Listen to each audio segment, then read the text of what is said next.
So you're out at a nice restaurant with some friends. You're chatting with someone, and one of your other friends takes a look at the wine list, summons the waiter over, orders a bottle of wine. You have no idea what they ordered. The waiter comes back with the bottle. There's glasses everywhere. Waiter opens it and pours it. Basically, all you can see is the color. What can you tell about that wine without ever seeing the bottle? Well, today what we're going to talk about is the general process of wine tasting. And this is not the types of wine tastings that you've seen on television if you've watched some or other shows where professionals are doing very detailed tastings, trying to pinpoint what grapes are there, what vineyard things came from, what year it is, what region. This is a very different process we're going to be talking about. Why? Because we're going to be developing a process for you that you can use going forward to help you understand what types of wine you like and why. I'm your host, Richard Carden, and this is Bottles and Battles.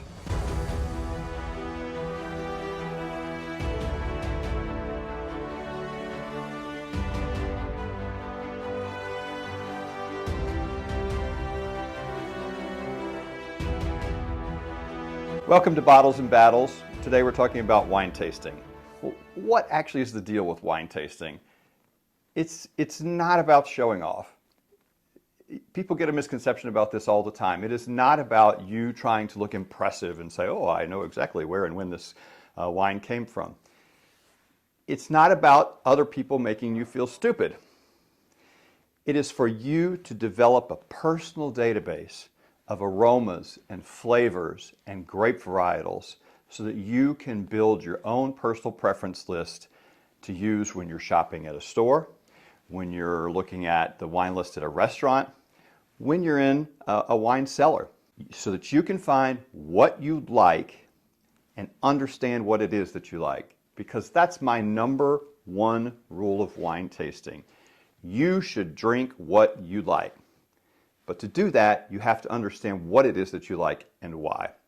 Now, this is one of the greatest improvements in the wine industry in the past several decades. We've definitely moved from a situation where the sommelier used to be the person who knew every wine in the world and was like, oh, these are the wines that anyone with any level of taste should drink. We've moved to a situation where sommeliers now try to help you understand your own preferences and guide you to the wines that will fit your palate. It's a great evolution. It's much more consumer-centric, and it's an incredibly helpful position they're taking. And this is not to criticize the sommeliers of old. They were incredibly skillful. They still are. But the evolution of that approach has been a tremendous benefit for your average wine drinker. Now, in order for you to work with that sommelier, you have to begin to understand what it is that you like to drink. And to do that, you're going to start building this wine tasting process into your everyday life when you're drinking wine. Is it going to be something so formal that you've got to take a lot of notes? No. But it's going to be something that takes you from a position of saying, oh, well, I only drink Pinot Grigio, or I will only drink strong California Cabernets, to a point where you can say, I like wines with this level of acidity, this level of minerality, this type of fruit, this type of smokiness or vanilla. Those types of characteristics that will help the sommelier guide you to the appropriate wines, will help the person at the wine store guide you to find the wines that you like, and will help you even find wines when you're just out and about looking at wineries. Also, at the end of the day, hopefully what you'll find is that you'll expand your own horizons. You'll find other wines that you may never have thought about, all because you've learned to understand your taste profile and your preferences. Anyone can be a good wine taster. All it takes is the desire to learn a little bit. Are you going to be a professional? Are you going to become a sommelier? No, but that's not the point. That's not why you're doing this. You're not doing this to be able to enter competitions and identify wines with specificity. You're doing it to develop your personal database, your personal taste profile, and your range of information that helps you in the future pick better wines for yourself. The second basic principle that we're coming to that follows from that first rule is you can only taste based upon your own experiences. So you have to apply things that you know, things that happen in your own life, flavors, scents, aromas that you know, the smells from your grandmother's kitchen, the trees in the backyard at your house, things like that. But it has to be your own personal experiences, your own personal memories. And you want to then associate those with aromas and with flavors so that it's very easy to recall in the future those specific types of aromas. And you can associate them then with grapes, with regions, with wineries. Remember this, you aren't tasting for someone else's notes, right? And you shouldn't be relying on someone else's notes for you. Can you use them as reference material? Yes, absolutely. They're helpful that way. And for instance, in this series, I'll be giving you notes on wines that I taste as I go around different areas of different countries. But those are not to tell you what you should be finding in the wine. They're simply there to tell you how I see the wine, and maybe you can then compare and contrast and see what types of different taste profiles we come up with, because everyone comes up with different descriptors for wines. But before we get into the specifics, I'm going to give you again a brief overview of my qualifications for those who didn't watch the intro video. I was a patent attorney in Chicago for 20 years, an intellectual property litigator. In 2019, I left law, bought a little wine and tapas bar in the south of France, and moved here in late 2019. Unfortunately, that was 4 months before COVID hit. So I then spent, of the next year and a half, about 10 months in various confinement periods where I was stuck in the house, the bar wasn't open, and I had to find things to do. So what I did was start studying wine. And I reached what the third level certification from a group called the Wine, Spirit, and Education Trust. It's the next to highest one they offer. I received my certification with merit and am looking at their next level, which is called the diploma, level 4, but that's a very extensive process and very expensive. So what I'm focusing on now in the meantime is taking what I have learned before and doing practical experience, practical tastings, building my palate to train myself better. But I'm working on it. I'm also doing some other certifications with a group called the Wine Scholar Guild, so a French wine scholar and Spanish wine scholar certifications I'm pursuing right now. And I'm looking at some certifications from the Society of Wine Educators because they focus specifically on education, on using your knowledge of wine to educate others. And that's part of what I'm trying to do in Bottles and Battles, is help educate people about wine along with history. Gives me a little broader knowledge base, and maybe something that maybe I know a few things that you don't and can impart those to you. And maybe you're even more experienced than I am, but you can also then learn from the different approaches that I may have to wine, and you may find something that's useful. I am not a master sommelier. I will never be a master sommelier. It's not my business model. It's a course of study that at my stage of life is probably a little too extensive, especially if it's not something I'm going to be applying in my everyday life. With that being said, let's talk about tasting. What exactly is wine tasting?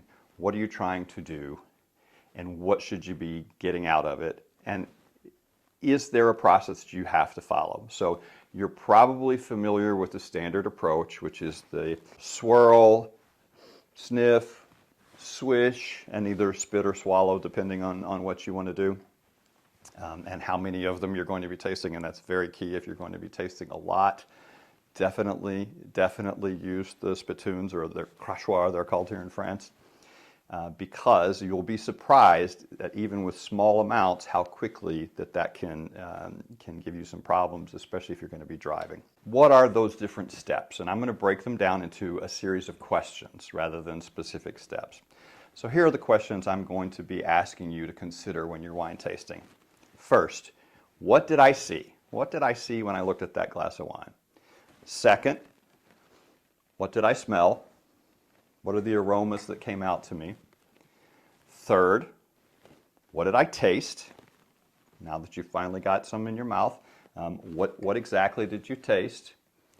4, did I like it? That's a very key one here, because that's really where we're heading, is for you to determine, did you like it? But not just that, there's a final question, why? Why or why not? So these are the 5 questions we're going to be addressing when we do a wine tasting. And I'm going to walk through each of them in some level of detail, but for those who want more specifics, I'm actually going to be doing separate videos about each step in the process. There's a lot of information that goes into professional wine tastings, and for every step there's just so much you can learn about what that step can tell you about the wine, what you can learn from it about the grapes, about the regions, about the structure of the wine. So for those who are interested in those details, those videos will be coming out. Now, a very key difference between us and professional wine tasters will be our environment. We are typically not going to be doing tastings in environments that are very conducive to professional tastings. Why? Because we're going to be in restaurants, we're going to be in bars, we're going to be in wine cellars, we're going to be out in the countryside. How is that different from the setting of a professional wine taster? Well, what they want is a controlled environment, good temperature, no extraneous noises, no extraneous smells. And just think about that for a second. If you're in a restaurant, first of all, you probably don't have good light. There are probably a lot of noises around you. People, waiters, food being served, maybe music. There are a lot of other smells around. People wearing perfume, the food itself. Maybe the restaurant has its own smells. Maybe you're in a bar where there's a lot of wood and you can smell the wood, or there's sawdust on the floor. All of these things are going to impact your ability to consistently do tasting, and that's why professionals do it in these controlled environments, because that way you can replicate it from one step to another. Now, does that mean you should not be doing it because you can't do it perfectly? No, no. Our goal is very different. Our goal is for you to develop this database of scents and flavors that work for you. And you can do that in these environments. You can do it in the restaurant or the dark bar. And we'll walk through some little things you can do to try and enhance the environment that you're in, so that, or at least tune it out to some degree, so that you can focus on the wine and get as much information as possible out of it. Now, before we go into the various steps of the process, I want you to do this with a glass in your hand. I want you to do this for real as we go through it. I've got mine here. It's a wine called Louise from a winery called Domaine-Vordy. It's about 20 minutes away from me, one of my favorite wineries in the area. So I'm going to pour my glass. I'll take a pause here. You go get a glass and come on back, and we'll get into the process. I may be a couple of glasses in by the time you get back, but join me in a few minutes. All right, so now that you've got your glass, welcome back. Now that you've got your glass, let's go through some preliminary questions. First of all, I mentioned the swirl, sniff, swish, spit. Do you have to do every one of those steps in exactly the same order every time? No. Is there a reason that you might want to? Well, according to one of the world's foremost experts, his name is Michael Broadbent, and many years ago he wrote what is considered to be one of the primary and most well-respected books on wine tasting, called Wine Tasting. He talks about why you would do it in this particular order. And the reason is that the order in which one tastes a wine is based on the natural physical movement of the glass from the table to the mouth. So you see, we lift. The first thing you do is see. It approaches your face. You'll be able to smell, and then it goes in your mouth. So that's one of the reasons you would want to follow this process in order. All right, but let's go back to the example we had at the beginning. You were out with friends, so the waiter came over and poured. You're chatting away, so you're not thinking about it. You go ahead and take a sip. Did you ruin it? No, no. Whenever your brain kicks in and says, oh yeah, I wanted to take some notes, start there. Either note what you've already found in the wine, or go back and start over. You've got wine left in your glass. Let's start the process. So let's start with the swirl. Well, here's a good question for you. Is there a proper way to do the swirl? You just saw me, I was going counterclockwise with the base on the table. There is an answer for this, but it depends on who you talk to. My general answer is whatever works for you, without you feeling uncomfortable and without you putting yourself in a position where you're going to spill wine out of the glass. You don't have to look incredibly polished. Your goal is to get some air in the wine to open it up. Now, some people will talk about, is there a proper direction to swirl the wine? You know, I swirled it counterclockwise. You can swirl it clockwise. Is there a proper direction to swirl the glass? So there's really only one proper answer to how and what direction you should swirl the glass, and that's 5.5 counterclockwise rotations. Assuming you're in the northern hemisphere. If you're in the southern hemisphere, you need to go the other direction at a rate of 2 seconds per rotation. I'm joking, of course. Naturally, that's complete nonsense. There are people who will argue about a good direction to swirl the wine. But frankly, if you're getting air into the wine and you're doing it without spilling it, that's what you need to be doing, because the air is going to open up that flavor profile in the wine. It's going to let some of the volatile components come out. And as you'll see in a typical wine glass, it flares here and it narrows towards the lip. And that's so that as these volatiles release, they then concentrate towards the lip. And when your nose is there, they're focused right on your nose. That's what you're doing with aerating it. So now that you have elegantly swirled your wine, take a look at it. If you're in a spot where you can find a white background, and here I've taken a piece of paper because this is typically what's used by professionals. The reason you do that is because there's very little interference with the color. You're going to angle the glass about 30 to 45 degrees, and you're going to look down towards the stem of the glass. Obviously, if you have a Riedel glass piece that doesn't have a stem, you're not going to look at the stem, but look towards the center of the base. So look down towards the stem, and I want you to notice, first of all, what color is it actually? So for reds, there's a range of colors that goes from ruby, which is your standard color. For most wines you'll experience there's going to be some shade of ruby. There's garnet, there's purple, there's brown. Brown's going to be older wines typically, but ruby's what you're going to see most often. Whites, you're going to see things ranging from lemon to gold to amber, and again, the more you get towards those amber tones, typically the older you're getting. So I want you to look at that color. Then I want you to think about the color as it goes from the top of the wine to the point where the stem is. How does it change? Can you see all the way down to the stem? Or is it completely opaque? You can't see the stem at all. Now that degree of intensity or depth of color can start to give you some hints about the wine. It may suggest that it's a more extracted wine. It's going to be a little more powerful. You may have more of the tannins that have come out as those colors were extracted. It can give you some thoughts about that. It may give you some thoughts about what grape it is. You may be familiar with Pinot Noir, for instance, being a lighter in color generally than, for instance, Cabernet Sauvignon. So you can start to get your first impressions of what the wine is going to be, what the grape is. And remember, this is a wine that you never saw the bottle, you never saw the label, it just was poured for you. If you do know what it is, if you have seen the label and you know the year and you know the grape and everything, think about how that color profile compares with what you know about that grape and the region that it's from and the year. Does it mesh with what you already know? And if you don't know anything, is there something you can learn here that you can save for the future?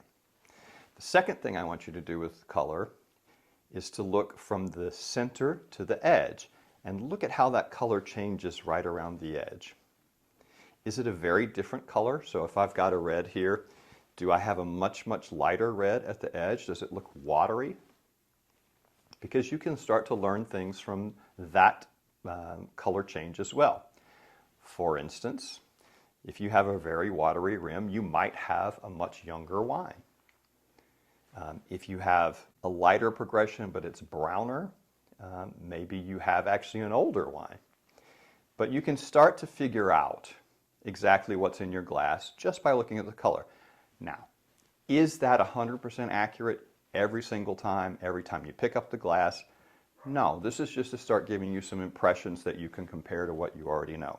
Does it play out with what you expect? And that works for more than just red wines. For white wines, when you're looking at the color, a very light lemony color may indicate to you that you should be expecting certain types of grapes, maybe cool climate grapes, Sauvignon Blanc, an Albarino, a Vinho Verde, something along those lines.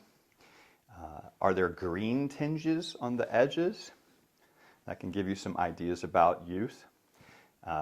Is it really rich gold? Well, then you're going to be expecting a southern climate wine, or maybe a California Chardonnay that's been vinified in oak, or maybe it's going to be a sweet wine. Maybe you're going to expect something a lot thicker. What don't I want you to look at when you're assessing the color? Well, what I don't want you at this stage to be looking at is something that you may have heard of that are called the legs or wine tiers. And this is when you tilt your glass and you bring it back and you look at how the wine runs down the side of the glass. Now, over years, many people have heard that, oh, this is an indication of quality. Good legs is good quality. Frankly, what it tends to tell you is something about alcohol or sugar content mostly, and mostly alcohol content. So I want you to shy away from that. You can certainly look at them if you want, but I don't want you making judgments about the legs at this point. It's not what we're trying to do. You should be looking at the base color, the intensity or the depth of the color, and the gradation of the color from center to edge. That's your keys. So what are we going to do in terms of notes? And I do suggest that you take some sort of tasting notes. This doesn't mean you have to carry a notebook around with you. Everyone's got their phone with them. There's a notes app on it. There are some actually really nice wine apps that have tasting note formats for you that you can put it in. But if you don't start doing this, what you're going to do is a week down the road, you're not going to remember what you had here. And you're not going to remember what the experience was and why you liked it unless you've got a much better memory than, for instance, I do. Got your initial ideas from the color. I've got a very dark ruby wine here. It's pretty opaque, so I really don't see the stem, although there's maybe a little much in this glass for a tasting. There's not a lot of variation from the center to the edge. Now I know what this wine is and what it's made out of, so the color here is very consistent with what I would be expecting. Now we're going to move on to the second step. And the second step, we've done our swirl, so now we're going to raise the glass towards us. This bowl is going to come up to our nose. Take that first inhale. What's the first thing you notice? What is the first thing you notice? Is it fruit? Is it spice? Is it earthiness? Is it vanilla? What's the first thing that comes to your mind? Now, I will tell you that when I first started doing this and I was taking classes, we'd be doing guided tastings. And you'd have an instructor who would smell the wine and ask people what they thought, and you'd get a few answers. And then the instructor would sit there and list 15 different things. Do I expect you to be able to do that every time or any time? Probably not, especially at first. The more advanced you get, the more time you spend, the more you can start to separate different notes out. But do not feel like you've got to come up with 15 every time. It's something that, frankly, is a little much to expect for most people, especially because some of the aromas they come up with are just things you wouldn't have experienced in your life. For me, a big one was hawthorn. Hawthorn comes up a lot with white wines. I've never smelled a hawthorn tree in my life. I did get a little tasting, a scent kit that I used to train, and it does have hawthorn, so I've now experienced hawthorn as a separate scent and can start to understand that a little more. But if you don't have the understanding of those particular scents and aromas, don't worry about it. Try to find something that means something to you. All right, when we're looking at the aroma of the wine, one thing I don't want you to think about is the aroma of the cork. Something you always used to see in movies, the sommelier would take the cork out, hand it to the guest. Oftentimes now it's just put on a little tray, and the guest would pick it up and smell it and nod appreciatively. What you're typically going to smell when you smell the cork is cork. You'll have some alcoholic aromas, a little bit of the wine perhaps, but mostly you're going to smell the cork, and it's only going to matter if it smells bad. That will be a spot where you can get some idea that maybe there's a problem with the cork and then maybe the wine. But let's not start with the cork right now. Let's start with the wine itself. And I also want you to think about your environment. Are you in a smoky bar? Is there a lot of strong smelling food? Are there people wearing a lot of perfume? Are your friends wearing a lot of perfume or cologne? How can you filter that out so you can focus on the sense of the wine? So there's a couple of things that I could suggest for you here. Remember that tasting and scent and taste all go together. So from your nasal passages through your mouth, all of that's going to go together in what you smell and taste in the wine. You have what's called retronasal smell, and you have what is called orthonasal smell. So you've got in the front ortho, retro in the back of your mouth. Clean your palate a little bit if you're worried about all of this other stuff. So take some water. You know, I always have some water if with me. I like sparkling, but you can do still. Let that kind of wash away what you've been smelling around you. Are you going to be able to get rid of it all? Probably not.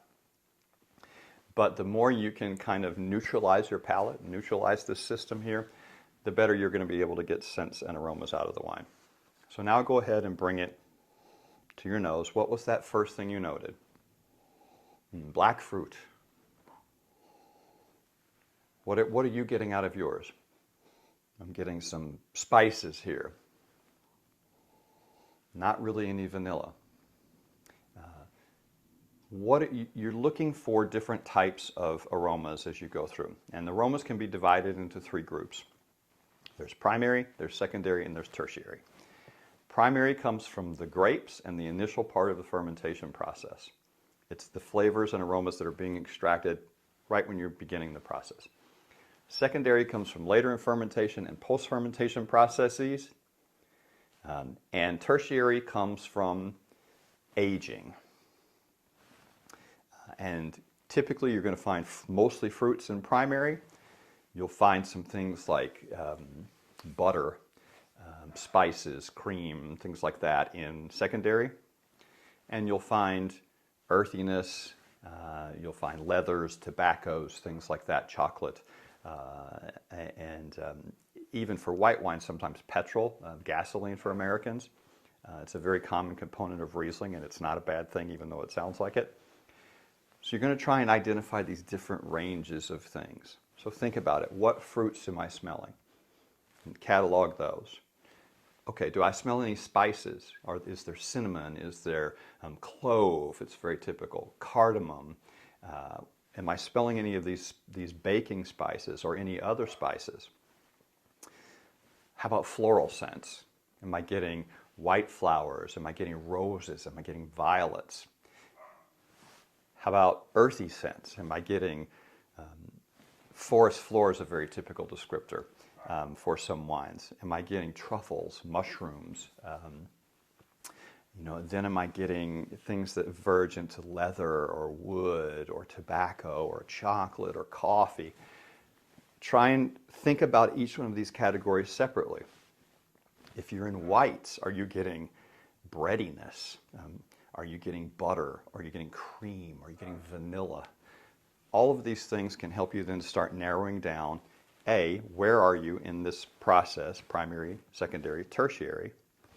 And then what does that mean for the grape, for how the grape was vinified, for what the vinification process was, maybe the region. And again, the goal here is to start building that database. Then think about why you know those scents. Are there memories that you have that you would tie to those particular scents? Did your grandmother make the most amazing blueberry pie, and drinking or smelling this wine takes you back to your grandmother's blueberry pie because there's this very strong scent of blueberry coming out of it? Does it smell like candy that you ate as a child? Is it, you're a big fan of red Twizzlers and it smells like red Twizzlers? Think of the day like when I was in kindergarten and we went to the bread factory. So for the entire day, the scent of freshly baked bread was just permeating everything, and I can still, remember those scents. What do these take you back to? Because then you can continually associate those when you're looking at wines in the future. You've done a lot now, but you actually haven't even tasted the wine. Let's go ahead and actually have a taste. This is the swish, and the reason you're going to do that is to continue aerating it, but also to reach all the corners of your mouth so that you hit all of the different taste zones. Contrary to a lot of old thinking, your taste buds are not isolated into groups that have, bitterness, salt, sweet in specific areas. Instead, they're actually spread out across the tongue. But you definitely feel different components, different structural components in different areas. For instance, you're going to feel acid along the sides of your tongue and the inside of your cheek. You're going to feel strong tannins typically between your upper lip and your top gum, things like that. But you can feel tannins in the back of your mouth as well. So go ahead and take a small sip, swish it around in your mouth to get some aeration and to cover your mouth. And a lot of people will suck in air as they are sipping to continue to get that aeration done.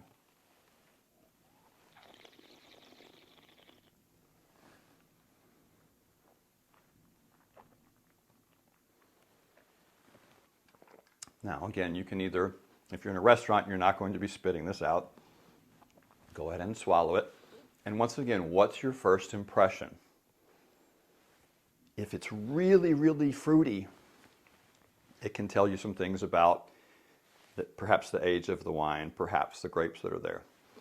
If it's no fruit at all and it's all these kind of leather, chocolate, really rich, woody, earthy, deep notes that don't involve fruit at all, you're going to know that this is definitely an older wine. It's probably been in touch with some oak. We'll do more of that in the separate section on tasting itself, on the step of tasting. So what are those first impressions? Get them noted down. Is it fruit? If so, what kind of fruit? Is the fruit something you've just picked? Is it something that's been cooked? Is it something that's been dried? Is it something that's been candied? All of these things are things you can think about. And the other thing I want you to think about when you're doing this is how did the taste actually compare to what you smelled? And most of the time they should be very consistent because your smell is a large portion of what you actually taste. If they're not consistent, then start to think about why that might be the case. And it's something you can then note as well. Wow, it was a big surprise. I smelled the one thing and then when I tasted it, it wasn't there at all and I tasted something completely different. That's something that should be easy to remember later on. And if you can tie that to a particular grape or region or year, all the better. How about spices? Were there spices in this? Definitely. There's some pepper in that. Pepper is very typically associated with certain types of grapes, for instance, Syrah. So, did you get the spices? Did you get woodiness? Did you get vanilla or cloves? Things that are typically associated with having been aged in wood. Did you get butter or cream? That's typically, if you're in a white, that typically comes from a process called malolactic fermentation, where really strong acids in the wine are converted to softer, smoother lactic acids, and that gives you this richness, butteriness, creaminess. So all of these flavors can tell you a lot about the wine. They can tell you a bit about the grape based on the profile. Red fruits tend to go with certain red grapes. Black fruits go with different grapes. Cabernet Sauvignon is known for having aromas and flavors of green bell pepper. You can learn a lot from that taste profile about what your wine is, what the grapes are in there. And at the end of the day, go ahead and take a couple of sips to make sure they're consistent. And make sure if it's changed kind of from the front of your mouth to the back of your mouth. Did that flavor change as it went through? If it didn't change at all, it's called linear. But is it more complex? Is it evolving, A, as it goes from the front of your mouth to the back of your mouth, and B, As you have different sips, does it change? How complex is it? What are you picking up in terms of that change? Does it quickly go from fruit to something much more interesting? Does it stay just fruit, fruit, fruit, fruit, fruit? How light is it? How does it fill your mouth? Think about the body. Is it something that feels like water? Is it something that feels like syrup? There's a whole range there for you to think about body. So you need to think about body. You need to think about finish. Finish is how long does that flavor reside in your mouth? If it disappears almost immediately, you're typically going to have a lighter, younger wine that's intended to be early drinking. Does it last forever? If you have a really long finish, you probably have got more aged wines that have a more interesting profile overall.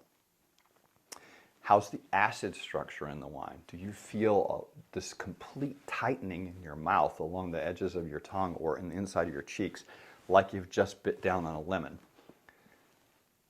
Do you like that acid profile? Is that something where because you like wines that are super fresh, super crisp, those are typically highly acidic? And there are a lot of wines that you might not think are highly acidic that actually are. How about the tannin level if you're drinking red? So you get that same tightening on this upper gum inside your upper lip. And do you feel like your mouth is just completely dried out? So you're going to be looking for all of these different structural elements. How about sugar content? Is there any residual sugar in it at all, or is it bone dry? And one thing, especially for new wine drinkers to think about is sweetness versus fruitiness. One of the things I find in the bar a lot is that people will ask me for dry wines. They say, I don't like sweet wines. But that's not really what they mean when you talk to them a little more about it. What they really mean is they don't want wines that are really fruit forward, because they equate fruitiness with sweetness. But that's not what sweetness in a wine means. Sweetness in a wine means how much residual sugar is left in there, how much sugar was not converted by the yeast during the fermentation process. So if you've got very, very low quantities of residual sugar, those are very dry wines, bone dry in a lot of cases. If you've got just a little bit of residual sugar, you might have something that's off dry. If you're drinking a dessert wine, you may have something that's incredibly sweet, but equally delicious. And one thing that surprises a lot of people is a lot of those super sweet wines are highly acidic. Why is that? Because it brings up another quality that you need to think about, and that's the balance in the wine. The balance is a very crucial factor probably into how you're going to determine the quality of this wine. If you have something that's really, really sweet and has no acid to cut it, to offset that, you may not like that wine very much. By the same token, if you have something that's so acidic you feel like your head's going to blow off, that wine might not be for you. There are people who love those kind of wines. But you have to figure out which of these structural profiles fits your own personal preferences. So again, body, finish, intensity of flavors, balance, complexity. Think about all of these things when you're drinking that, tasting that wine, and then take your notes. And do your notes need to be incredibly complicated? No. They need to be just enough to guide you in the future so that you can remember them. Again, tie them to those memories. Did you taste those blueberries from that blueberry pie? Those nice cooked sweet blueberries? Very different than a fresh blueberry? Well, file that away and take just enough notes so that you can remember what this was. All right, so our last step, because now we've done a lot of thinking here. Did you like it? And why or why not? And this is perhaps the most important part for your notes. What is it you liked about this wine? Because that's then what you can ask for later. Was it the refreshing acidity of that white? Was it the rich leathery tones of that older red? Write down what it is that you liked so that you know in the future to look for those, especially if you also write down A, the year, B, the producer, C, the grapes, so that you can tie those things together. That's the most important thing you need to do in your tasting notes overall. Did you like it, and why or why not? How do you describe whether you liked it? Everyone can have their own personal scale. Now, there are a lot of scales out there depending on which wine tasting process you use, and I've modified my tasting process based on everything else I've learned. So I'm going to use a 5-point tasting system, from seriously for a wine that I would never ever drink again. That's a situation you're probably not going to run into very often, very fortunately so, but there just aren't that many wines that are awful, that are terrible, unless they have faults. And you'll find them, but not as often as you might think. My second step is meh, for something that's just so-so. You know, I'd drink it again if it was there, but I'm not going to go out of my way to find it, and I wouldn't serve it to any of my friends. I'm going to use good stuff for a wine that is something I could see being an everyday go-to wine that I would have available in my house, that I would offer to my friends who are just kind of over hanging out. Quality content is my fourth step. That's for wines that I might save a little more. I might have them from everyday drinking, but I'd be more likely to serve them on more special occasions, you know, a dinner party that I've got some good friends over to, or a boss or something like that. When you want something a little better than normal. And my final step is going to be hell yeah. And that is a wine I am going to want to have in my cellar. I'm going to want to probably keep it for some time. Maybe not. There are some younger wines that could still go in the hell yeah category, but it's something I'm going to want to pull out when I have something really special going on. And you know what? Special can actually just be date night with your wife watching a movie, when you want something that just makes the occasion feel extra special. Now, with those categories in mind, here's how your note might read. Nice acidity, strong but not overpowering tannins, blackberry, cinnamon, truffle. Hell yeah. See how simple that was? You didn't have to do this really long, complicated set of notes. Something that you can very quickly look at and use when you're in the store, when you're at a restaurant next time. It doesn't have to be that complicated at all. You can make it as complicated as you want to make it, if that works for you.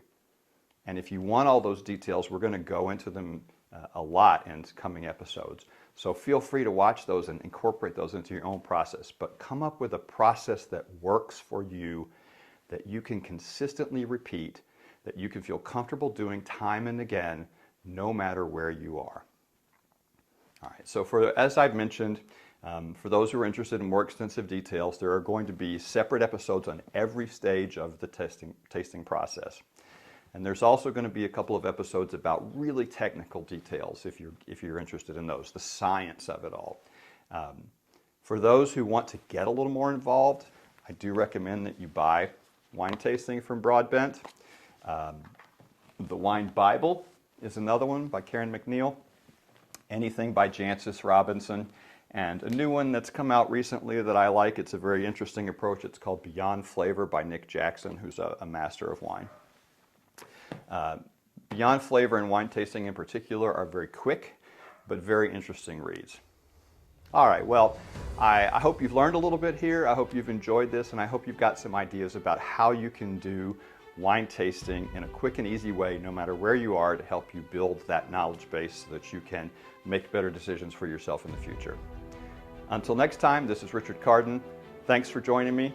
Happy drinking, and have a glass for me.